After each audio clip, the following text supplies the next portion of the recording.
ഉച്ചയ്ക്ക് ചോറ് കഴിക്കാൻ അപ്പോൾ ചോറ് എടുത്തിട്ടുണ്ട്. ഇനി നമുക്ക് നമ്മുടെ ചേമീൻ കറി വെച്ചിട്ടുണ്ട് കേട്ടോ.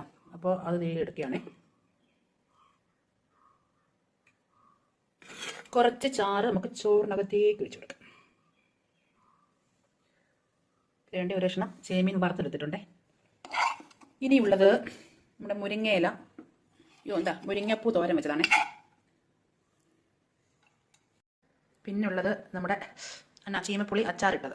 അപ്പോൾ അച്ചാറിട്ടതുണ്ടെങ്കിൽ അത് എടുക്കാതിരിക്കാൻ പറ്റത്തില്ല. അപ്പോൾ അതുകൊണ്ട് ഇനിയും നമുക്കുള്ളത് നമ്മുടെ തേങ്ങാ ചമ്മന്തി മുതൽ വേണ്ട. അപ്പോൾ ചമ്മന്തിയും നമ്മുടെ ഈ മീൻ ചാറും കൂടെ കുഴച്ച് തിന്നാൻ നല്ല അടിപൊളിയാണ് കേട്ടോ. അപ്പോൾ കഴിച്ച് നോക്കട്ടെ.